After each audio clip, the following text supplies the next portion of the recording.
Saudara, timnas U23 Vietnam yakin bisa meraih gelar juara Piala AFF U23. Pelatih Vietnam Kim Sang-sik menyatakan siap memberikan kebahagiaan kepada pendukung Vietnam dengan membawa pulang Piala AFF. Kim Sang-sik tidak mau meremehkan kekuatan Indonesia, namun dia mengaku sudah mempersiapkan anak asuhnya sebaik mungkin. Menurutnya, penampilan pemain semakin baik. Kemenangan akan menjadikan Vietnam U23 sebagai tim pertama yang menjuarai Piala AFF U23 sebanyak 3 kali beruntun.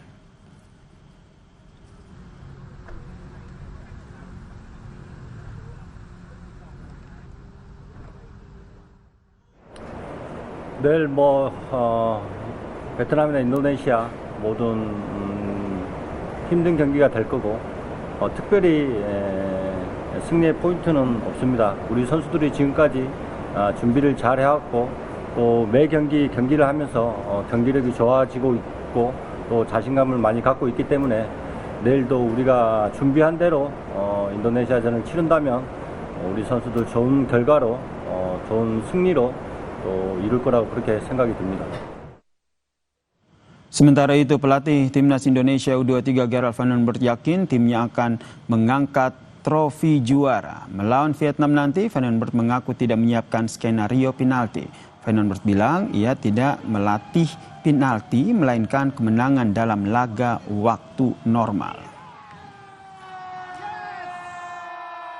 Nou, je ziet het, als je het niet doet, dan win je toen ook, dan kan je winnen. Als je het niet doet, dan win je. Nee. Kijk, als je penalties moet nemen, dan is het altijd een loterij. En ik denk gewoon dat je, eigenlijk gaat het er alleen maar om hoe je mentaal erin staat.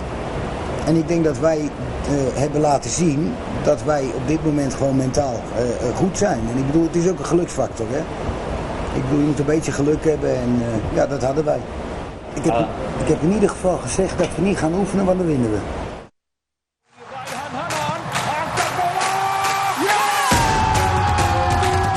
Pertarungan puncak di kancah sepak bola Asia Tenggara siap tersaji. Timnas Indonesia U23 akan menghadapi rival beratnya Vietnam dalam laga final Piala AFF U23 2025. Ketua Umum PSSI Erick Thohir mengingatkan Garuda Muda menjaga fokus sepanjang pertandingan saat melawan Vietnam. Erick memperkirakan final melawan Vietnam akan berjalan ketat, sama halnya yang terjadi pada final edisi terakhir tahun 2023 di Thailand. Ketika itu, Vietnam mengalahkan Garuda Muda 6-5 lewat adu penalti. Ya, ini kedua kalinya kita ketemu Vietnam juga di AFF. Tapi saya yakin berbeda, karena di AFF waktu di Thailand,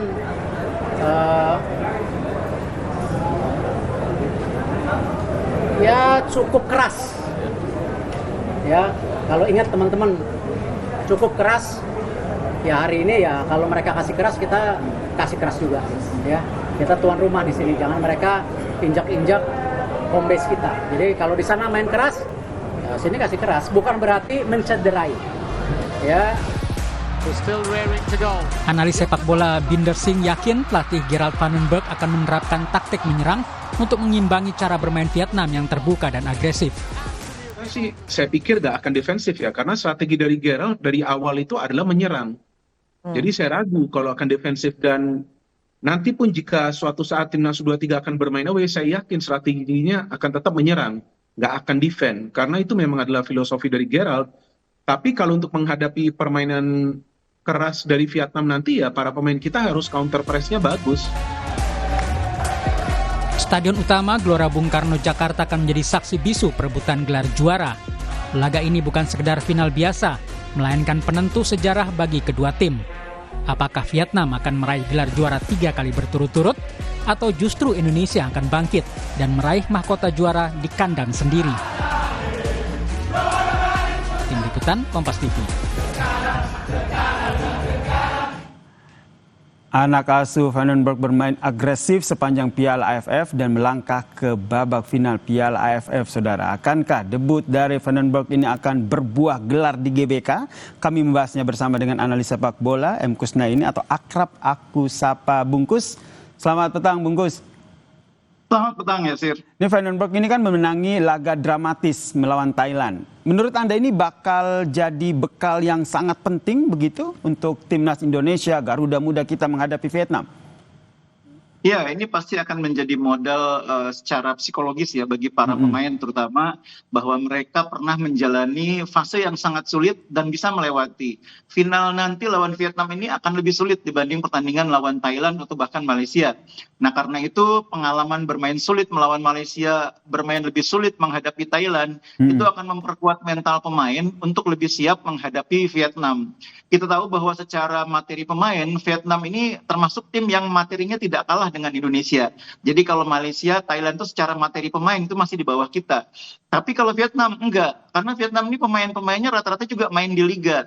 Bahkan ada beberapa pemain yang sudah menjadi andalan di timnas senior seperti Quat Van Kang, Nguyen Van Truong, kemudian ada Nguyen Din Bak yang jadi striker andalan sekarang di lini depan. Itu pemain-pemain yang di timnas Vietnam senior juga sudah mulai reguler bermain. Karena itu terlihat bahwa cara main Vietnam itu lebih percaya diri dibanding Thailand atau Vietnam. Mereka menghadapi Indonesia saya kira tidak akan menggunakan pendekatan seperti Thailand atau Malaysia, di mana mereka menunggu, mereka mencoba mempersulit, memperkuat lapangan tengah. Vietnam akan bermain lebih terbuka. Karena mereka punya level kepercayaan diri lebih besar, pengalaman lebih panjang dibanding bahkan dibanding Indonesia mereka tidak kalah dari segi pengalaman. Jadi strategi apa nih nanti yang akan diterapkan oleh Van den Berg agar bisa mengangkat trofi di kandang sendiri di GBK? Ya, yang pertama Coach Van den Berg saya pikir akan mencoba untuk membuat pemain-pemain lebih bisa mengembangkan permainan.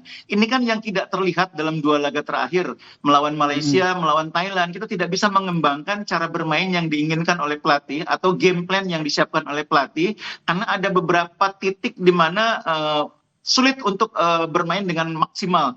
Kemarin yang paling terasa kan pemain yang bermain di belakang striker atau pemain yang bermain between the line, di antara lini depan dengan lini tengah. Nah itu posisi yang saya pikir selalu menjadi hambatan dalam 2 laga terakhir yang tidak bisa diperankan oleh pemain yang lain. Dicoba oleh Donitri kemarin juga kurang optimal, sebelumnya dicoba oleh Hanan juga kurang optimal.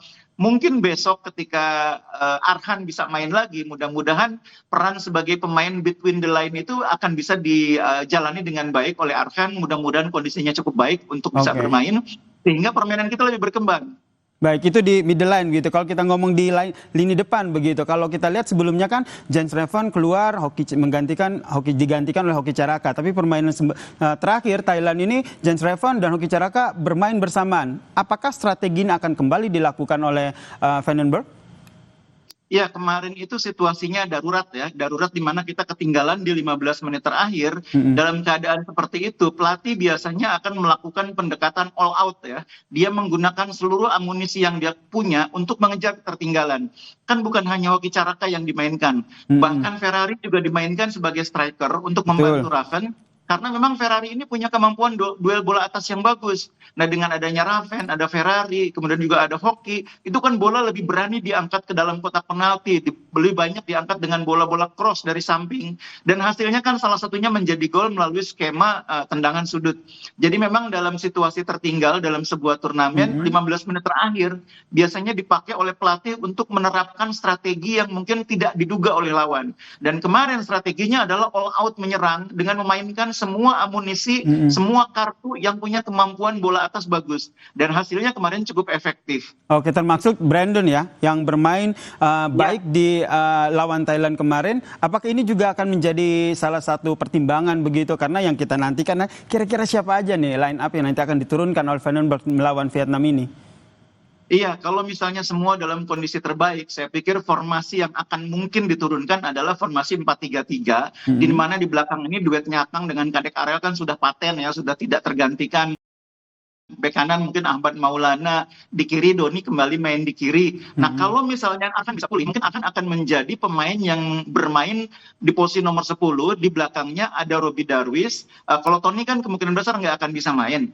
Kemungkinan Hanan atau Dion. Nah kalau misalnya Coach Van den Berg masih percaya dengan Dion, saya pikir Dion akan menjadi pendamping bagi Robbie Darwis. Kemudian di sayap kanan ada Hanan, strikernya Jens Raven, di kirinya mungkin tetap Rahmat Arjuna. Itu saya pikir formasi yang paling kuat yang kita punya.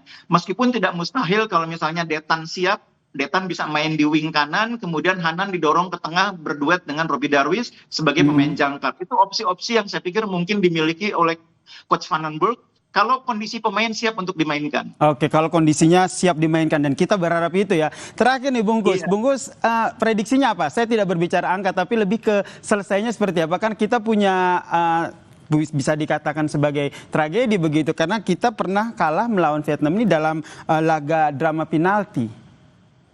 Kemarin kan kita sudah melewati fase di mana kita juga menang melalui adu penalti. Itu modal yang bagus untuk menghadapi segala kemungkinan. Karena final itu tidak mustahil juga harus berujung adu penalti.